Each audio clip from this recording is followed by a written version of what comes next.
Hi, back again. One thing I really like about this course and about making these videos of this course right now is I'm actually working with students, live students, in-person students, while I'm teaching this course, and it's really interesting to see that it actually does work.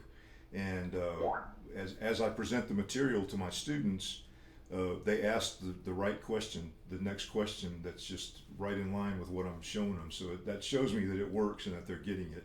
So I'm pretty excited about doing this again in this format. So I just wanted to say at the beginning of this, remember that the things that we talk about here, you should practice in every key, in all the major keys.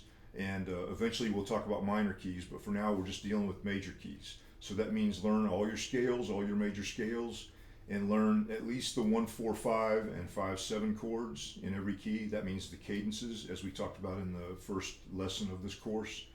Um, and uh, and I'm going to talk about today. I'm going to take a little step back and talk about how to practice some of the chords more efficiently. We talked about at the beginning. I showed you the cadences and how they work and how you can begin to do some things with them. But I thought I should just take a step back and say, if this is new to you, maybe you need to work on these chords separately. So so let's start with that today. So again, you should do these things in every key. And what I suggest as you're learning the chords is, especially when you go to new keys where the chords are unfamiliar, is take each chord of each of those chords that's in the cadence, at least for now. So I'm talking about in the key of C, 1-4-5 chords would be C, F, and G. And what I suggest you do, I'll put on the chordy app now, and we'll go from there.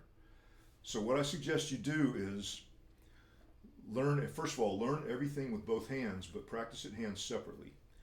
And what I would do is learn the chord in root position, and then I would do the inversions of that chord, just like this. Just go up, root position, first inversion, second inversion, root position, and then come back down, just like that. Just go up and down like that until you feel comfortable, right?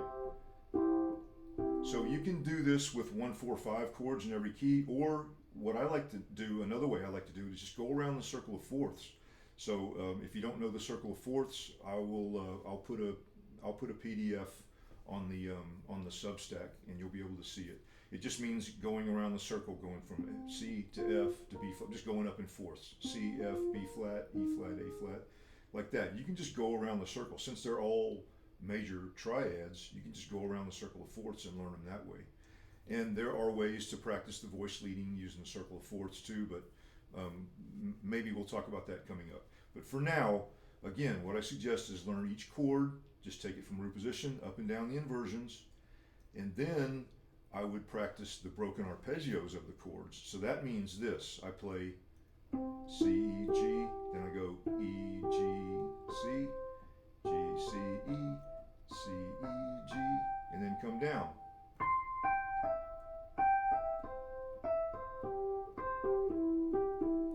Okay? Because when we start playing these things melodically and making melodies out of the chord tones, we're going to want to be able to get around the chord tones. So this is a good way to work on that. And again, I'm going to say two ways of doing this. So I did the triad first, just with 3 notes, and then I would do it like this. So I've gone up to the octave, right?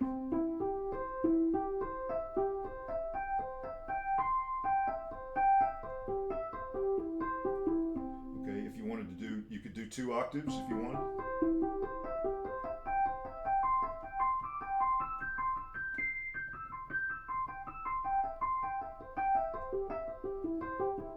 Okay, and if this is new stuff for you and you don't know what all these chords are, I'd suggest just getting a book of scales and chords. Alfred Music makes a really good one that I use with my students. It's just called Complete Chords, Scales, Chords, Arpeggios, something like that. But you can easily find that on Amazon or maybe even at your local music store. So that's a good resource, and it has the cadences and the scales in it. But there are plenty of books out there with this material in it. So you can always contact me if you want, and I can talk to you about it. In fact, I want to remind you, I teach privately, and I love teaching this stuff to people. So anyway, so again, like I said, I would do this hand separately. I would learn this with my left hand too, right? Learn the chords, maybe go up that far or whatever. At least go up to root position. This is root position. up to the next inversion where the root of the chord is on top. Right? And then broken arpeggios.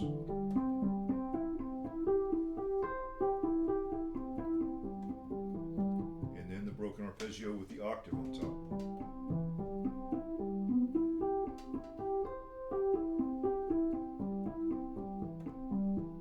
So this is great for what we're doing harmonically and melodically with the stuff that we're learning. This is also great for your chops.